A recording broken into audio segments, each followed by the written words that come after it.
Hey, what's up guys? This is 3D Bonfire back with an amazing tutorial. This time we will play with spheres. So you can see here are a lot of spheres on this image, and basically what we will do is we will throw one sphere from the top, which will collide with a surface. While this is happening, we will have some impact animation and some beautiful surface deformation. So you can see this is really penetrating the sand here. And while all of this is happening, we will emit like 1,000,000 of particles, which will be rendered as spheres. So all about spheres here. This close-up looks super nice, right? So you can see lots of different spheres. Spheres. How often can I say this word? Also, this looks beautiful. Lots of balls here. We have a little bit advanced effect here, so you can see all of these balls are penetrating the floor and will have a surface effect on it. So this is beautiful. Yes, nice stuff. So I just played with the shading and the colors. New tutorial, you are watching it right now, so you are on the safe side. This is the hardware preview with all of the X particles rendered as dots, but we will exchange them in render with beautiful spheres or balls or whatever. Of course, you can use this effect also just with the surface deformation to exchange textures. So you can see what is happening here is some texture exchange plus some displacement around the border. So also beautiful. You can use it with less spheres, with a lot of them, and just go with the surface deformation effect. So this is also super beautiful. So you can see you can reveal something beneath another texture like sand. So I like this one. Beautiful colors. And of course you can use different emitters. So in this case I think I use like 4 emitters with different sets of particles. So you will have bigger clones, smaller clones, medium-sized clones. And for example in this case I just render small particles. By the way, this is the shattered sphere, which will collide with the surface. So you can mix all of this to get beautiful effects. So I think this is quite stunning. And why don't we watch some videos? Alright guys, what do we have here?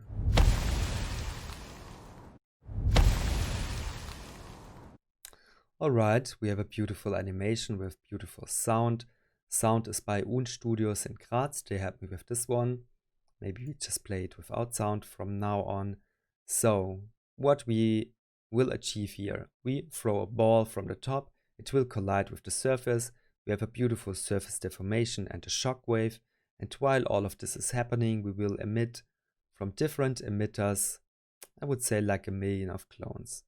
And this effect wouldn't be half as good without the surface deformation. So without this displacement here around the corner, around the edge, this effect wouldn't be half as good. So you will definitely need this one to make it physical and believable. Alright, so I did different versions. I played with the colors. I just wanted to see what is the best result. So this is also quite beautiful. This is the look with only the hardware rendering. So these are my X particle particles, which will be rendered as spheres.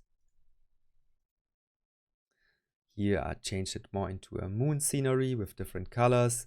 This is also super beautiful, so I like this one. And of course you can decide how big your particles should be. So here we only emit small particles, which feels more like a little dust or something. So you can see big spheres, small ones. Alright, okay. And of course, as I said, you can only use the surface deformation without the particles, which is also a super beautiful effect. And now I think we just should go into Cinema 4D and do it. So finally we are in Cinema and we actually do the work, right? So I already prepared something for you. Let's just quickly go through it. It's a little bit laggy. I only have 3 1080 Ti cards. Maybe you have more or less. But previous, it's okay. So you can see I throw down this ball, it collides with the surface. We have some beautiful surface deformation here, some impact, and we clone multiple spheres. So maybe I just go back one more time. So you can see this is the ball at frame 10, I think. There should be a collision. So yes, maybe when I deactivate these ones, so you also can see the ball is shattering here. We have some surface deformation, and with it, we clone or we emit multiple spheres from different emitters. So maybe I just go down a little bit further in timeline. You can see, so we have the yellow ones, I call them burst. So these are the initial ones. They will be thrown up. They have less gravity than the other ones and they will disappear. So this is just for the effect. And we also have blue ones. These are the big ones here. And they will have something special. So they will, when they collide, they will spawn red ones. So we also have some spawning system here. And all together, this is the effect. So you can see here, when blue ones collide, they will introduce even more particles, the red ones. Little explosions here and there whenever they collide. So this just makes it more interesting. And we are already through the scene, so this is what we will talk about now. So let's go through the setup. Here, first I have a falling ball, so this is quite self-explanatory. You can see it here. This is the ball which collides with the surface. For now, I just switch these ones off so we can see it better. So you can see, I throw down this ball, it collides, shatters, and disappears. Sorry for the loud mouse clicking. I just, my Wacom doesn't work right now. So maybe one more time. So you can see, I just let it disappear quickly. And the truth is, maybe I just show this one. Go down to my surface. Let's deactivate this one. Let's go back here. So I let it actually collide with just a little piece of polygons here. So this is just some extracted polygons from my surface. And I let it collide here. These ones, they should lay a little bit down. And all the other ones, they just disappear. So this is just what I wanted. I don't need all of them. So I let it just collide with a little patch here. I also tried it with a little bit more surface, that I have more of them laying around, but I didn't really need that. So this is all I did here. The setup is not so complicated and we don't really need to talk about it. It's just some Voronoi fracture. So you can already see the pre-cuts here. And when it collides, it will shatter. Just quickly, so this one, of course, it needs a dynamic body tag, and the surface needs a dynamic body tag with, where is it? So with dynamics off, so it's just a collider. And here in the Voronoi, you can set how many cuts you need in your sphere. So how many pieces should it be scattered? All right. Next one is the twister. So this is not really the topic of this tutorial. It's just this ridiculous object here. I'm not sure if we need to talk about this one. It's just a couple of platonics, right? With different materials on it. So you can see this one. I already used them for the particles, and just to match the color scheme, I just put it also on this little twister. And I just used different vibration tags on it. But I think this is not the topic, so let's go on to the X particle system. So this is your main interest, right? Let's see what is happening here. Alright, sorry guys, one last thing before we go into the X particle system. We have in the scene objects, we have a surface, okay? So we will use this one as a collider for our particles. And this is important, so before your particles are cached, so I already cached them to have a faster playback, but while you are working in the scene, you should keep your surface segments like 100 by 100 or maybe even 300 by 300. So you can see this is quite dense already, but calculation times with collider tags in X particles are quite fast. So maybe you get away with 300 by 300, but don't go up to 1000. So I would just increase this density for rendering when you do your final render to get the maximum amount of details, but while you are working, keep this a little bit low. Also, you can see that on the surface you need the X Particles Collider tag and use bounce and friction to your liking. So if you don't want to have your balls or spheres roll down the hill, I would say increase the friction, for example. So I keep it at 100 to keep them more in a static place. So you will play with these values. Also important is, so in your emitters, I will talk about later, in the extended data, you also can set the friction and bounce for each individual emitter. So play also with these ones. So for example, I felt like the blue ones, the initial particles, they roll down too much the hill. So I increase the friction, for example. So you should play with these values. Maybe one more thing about the surface, and I have to apologize because it is a little bit complex. Please bear with me. I give my best here. So we have a surface here. And maybe I just go quickly out of the camera. And the thing is pretty simple. So I have two displacers in it. Without it, it just would be a plane. I just typed in surface here. You have a tag on it, but this one, the displacer main, will help you to get some interesting shapes. So I think this looks way more interesting than the surface like that. Of course, you could sculpt something, but why don't you just use noises here? So I use a displacer with a height of 30. You can see with 10 it is more flat. So you can play with the values here and you can just put a noise in it. I use neutrals, and when I click through the seed, so you can see you get something procedural here, and I would keep this set up all the time procedural, so you can adjust this to your liking whenever you want to. So this is interesting. And there is also a displacer shockwave, and this one is using the material. It's called fill. So this is this one, the fill material. I will also talk about this one. So there is an animated texture in it. So it's just a white mask that is appearing. So I will also use this one just to quickly show you. It looks like that.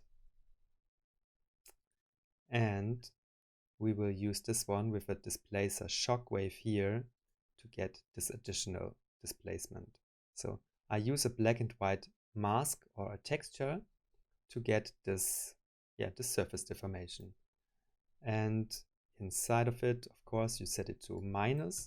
We set it to 10, then it would be something like this. So, but we want to have an indent here.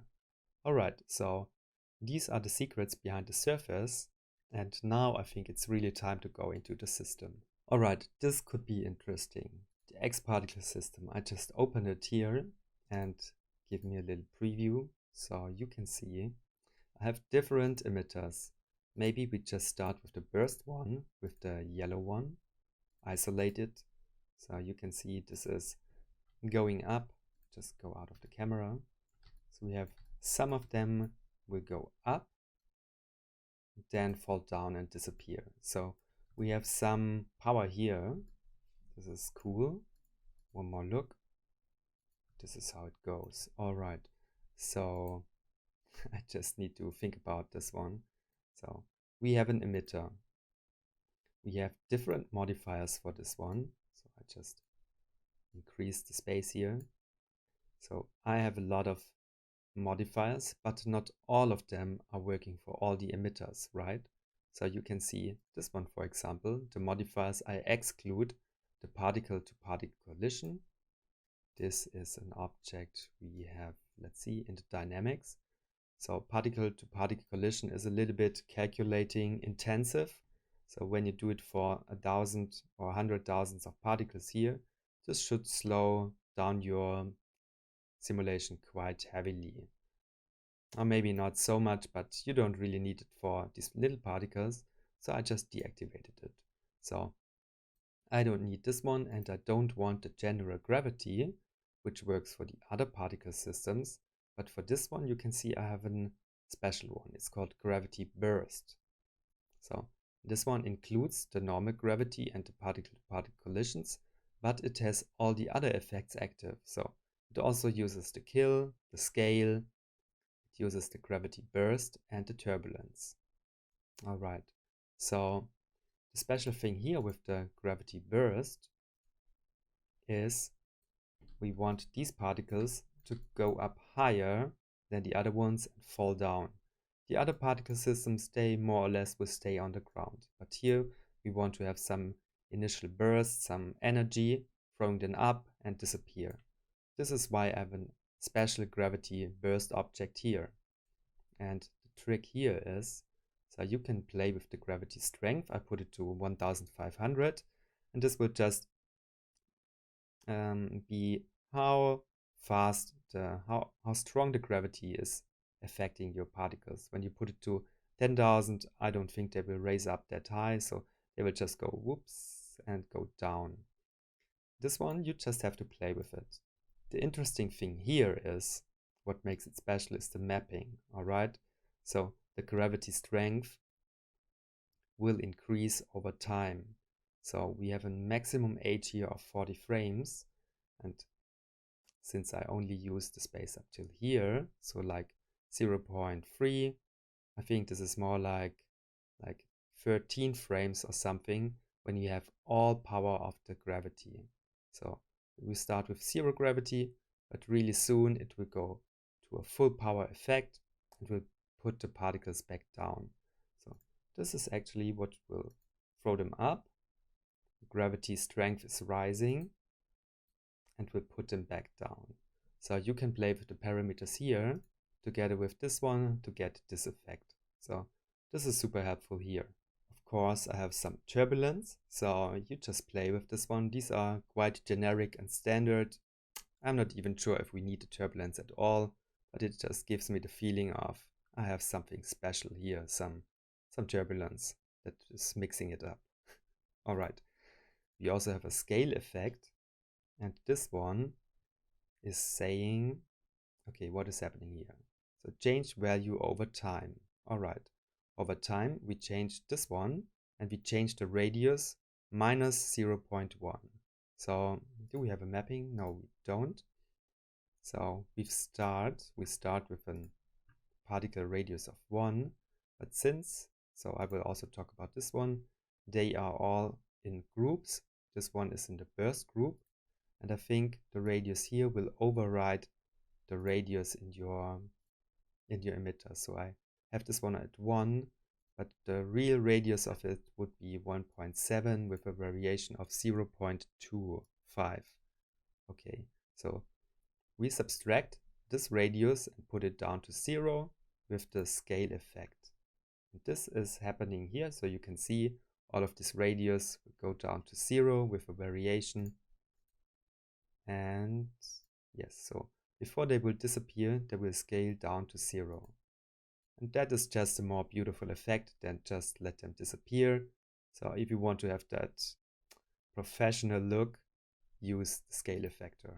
And of course, it's always useful to have a X-particle kill effector here. So in this case, it is not really necessary, but if you have some particles that go really wild or falling through the floor, so you can see the simulation is not perfect, some of them will fall down.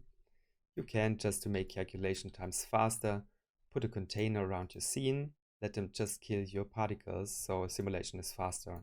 Alright, since this is not an After Effects beginner's tutorial, I won't focus so much on this one because it's super boring, but maybe I just give you some quick tips how to do this. So I use this one as an emission texture, and you can see I have just a white solid with a black background.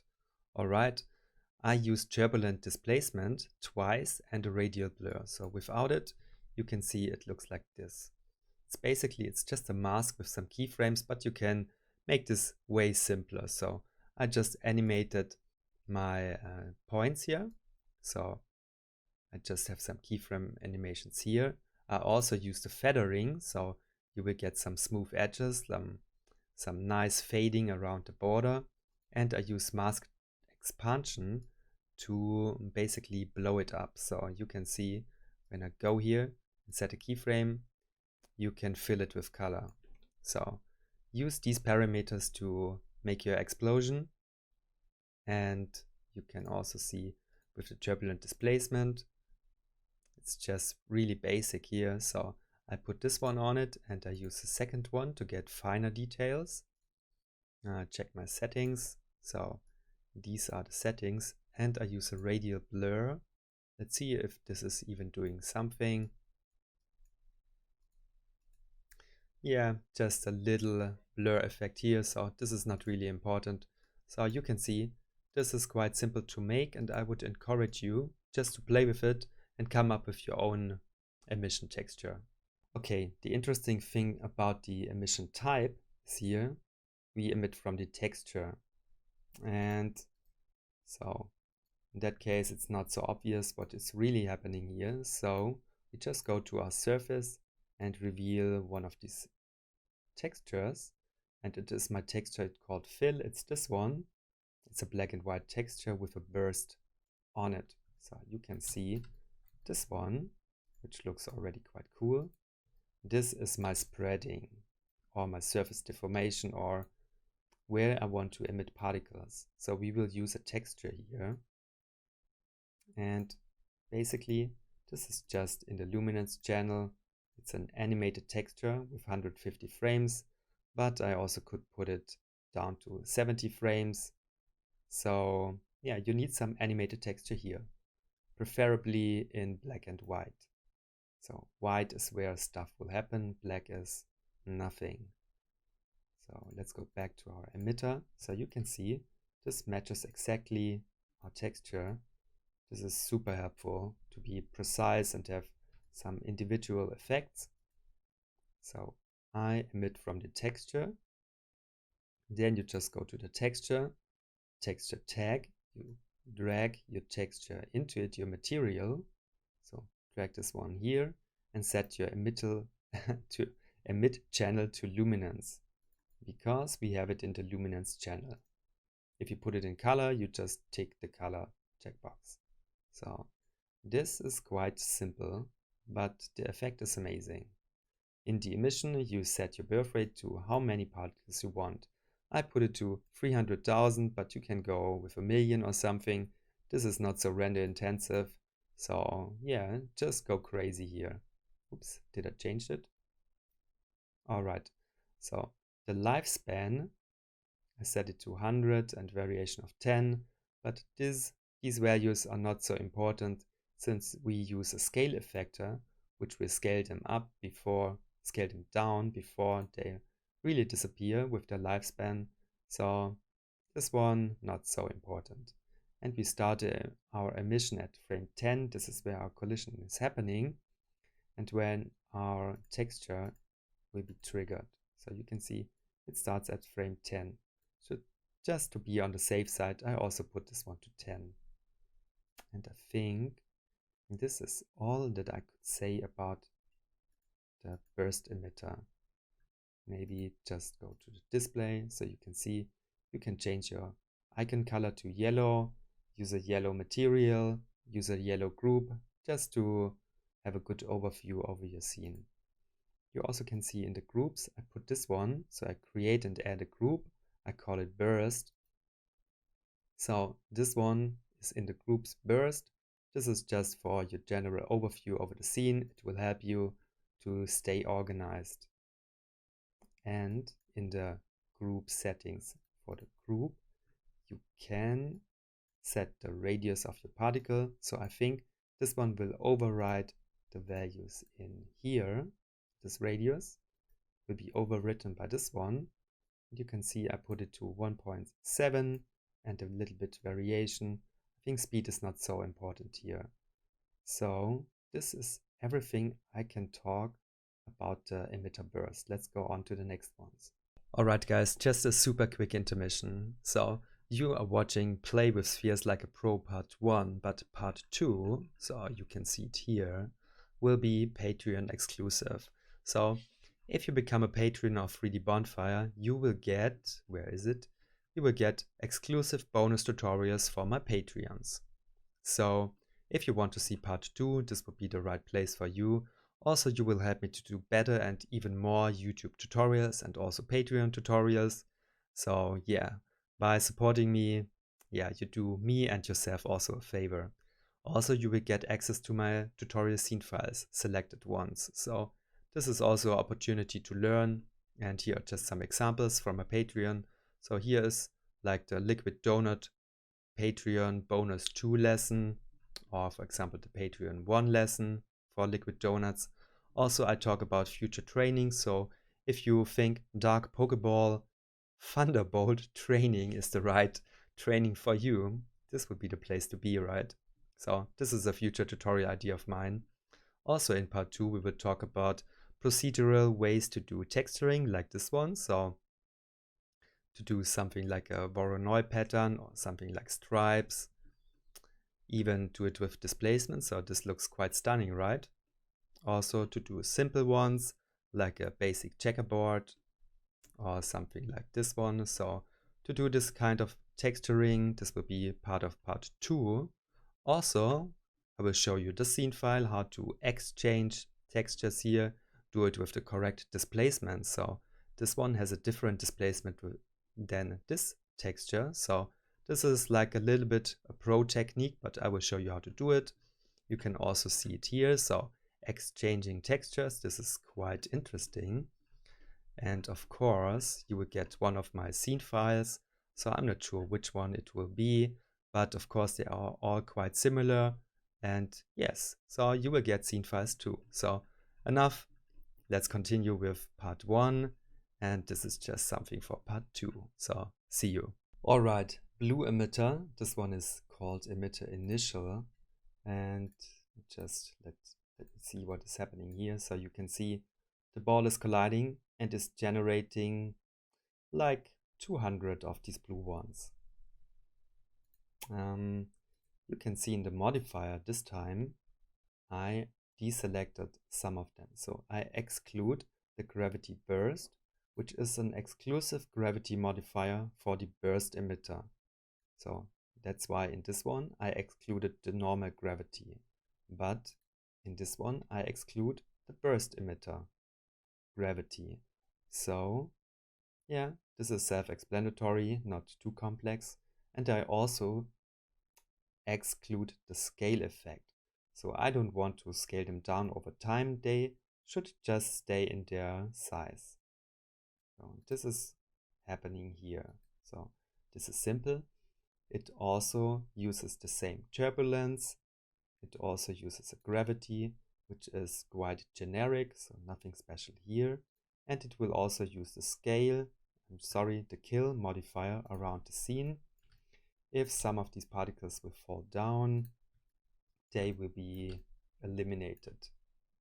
So nothing too special about this one. Let's go back to our camera. This one is using also, so the initial one is also using the dynamics particle-to-particle collision. This one will prevent them from penetrating through them. So you can see this is like a safety zone around them. We'll just hold them back from going through each other. So you need this one. And yes, so this is a cool effect. And I think this is all I could say about the initial emitter here. Maybe we just go on. Oh, I'm sorry. Let's also check the emission type. So this is also emitting from the texture. And it also uses the texture on the surface. And it will also use the, oh, interesting. This is using the material fringe. Okay, so I also have another texture on it. Let's see. All right. So this one was the texture I called fill, but this one is just the fringe. So I only use this one to emit the blue particles. And this is also texture in the luminance channel, animated 149 frames, and just quickly see it. So in this case I use this texture. Alright, so when I go back here, this one is the material fringe, and it will emit particles, like I put it to 2000, but since this is over the whole area, what you really see are just maybe 200 or something like that. Alright, and they will stay the whole lifetime. So since our scene is only 70 frames long, they won't disappear, they won't scale down, they are here to stay. Alright, let's continue with the emitter spawning. And this is some part of the secret sauce here, so you can see the blue ones, whenever they collide, they will generate lots of red particles. So this will give you a little burst here and there, and will make your animation so much more interesting.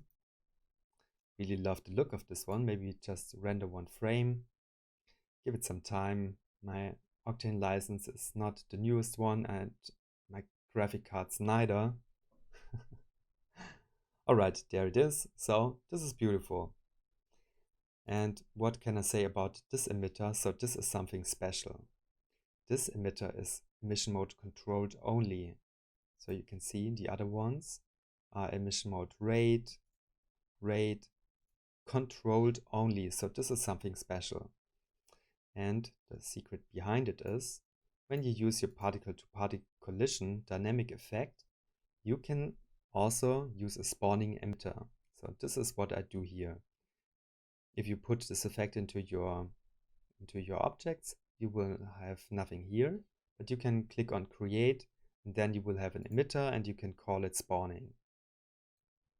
Here you can say how many particles you will create on each collision, and I say spawn only once, so this will prevent your scene from getting too much overload, and yeah, keep it manageable. So I put this one to 40. And just a quick preview here.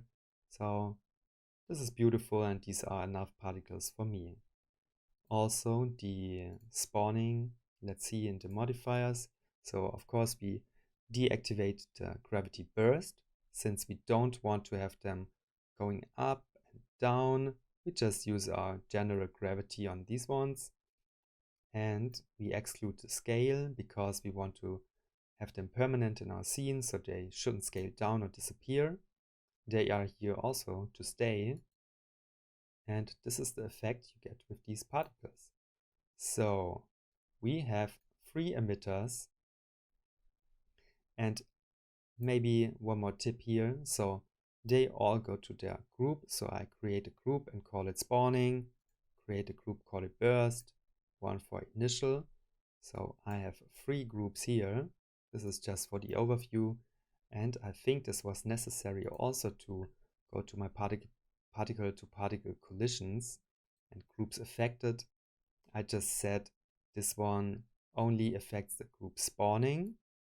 So these are the red ones and the blue ones, the initial ones.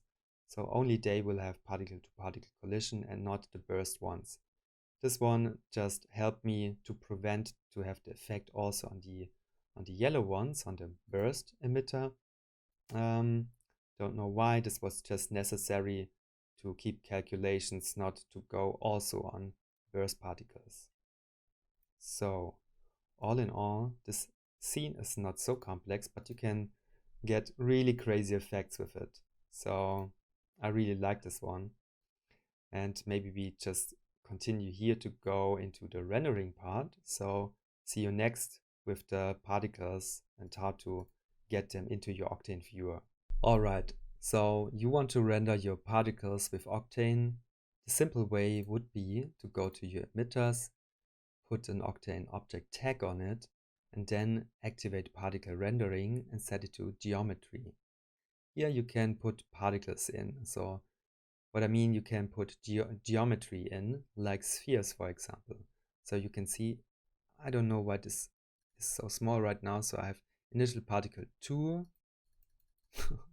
1, and 0. So these are these 3 particles. I call them burst, so this is quite clear where they will go. I put them here, and I think you can keep them all on a radius of 1. This will make clear that, let me see, in your group you have a radius of 1.7, and I think, not quite sure, but when you just put geometry on it and leave it with 1, this will just be exact the radius you have in your group, and so you have crystal clear collisions on the surface. So when you put some values in here like 2, I think this works like a multiplier, or then your spheres, your rendered particles will be too big and will go through the floor. So I would say keep this at 1, and actually the radius you will get with them is, where is it? It's this one, with a little bit of variation. So all of them have a radius of 1, different colors on them. So when I activate these ones, you can see they will be exchanged with my real particles with different colors. Material is pretty simple, it's just a shiny material with some different tones of yellow. So this is beautiful. Let's go on to the initial particles. Let's activate them. Alright, these are the blue ones. And of course here you also have the tag, and you put your initial particles in here. So you can see these are these ones. Let's go on to the next one for the spawning. The yellow, no, I'm sorry, this is the color red, and these ones will live in here.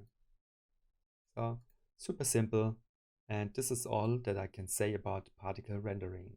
Okay guys, I think these are all the secrets about this scene. So you can see it's not so complex. When you just have a clear overview, go through it, everything is quite simple when you just have the understanding, right?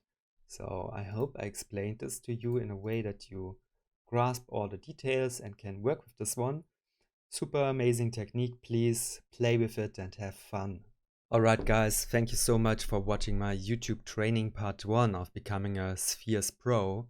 Part 2 will be Patreon exclusive, so you can see 3D Bonfire is also on Patreon. Do me and do yourself also a favor by following me here. It's not so expensive, so for $5 a month you can help me to do better and more YouTube training. Also, there will be exclusive bonus lessons for my Patreons, and you will get access to my scene files. So I think this is quite a good offer. Maybe just check it for 1 month, see if the content fits you. So there's quite a lot going on here. And of course, you also can see me on Instagram. So my name is Markus Gonser. There you can see how ideas translate into tutorials. So I guess you already know the liquid donut tutorial on YouTube. Here, this is what we talked about at this time. So playing with spheres. This is also a tutorial of mine. So lots of cool stuff going on here. Maybe come to follow me or have a chat. And of course, thank you also for following me on YouTube. This is amazing so far. So I just love to do that stuff, and yeah, I'm just really thankful. So thank you so much, guys. See you next time. Goodbye.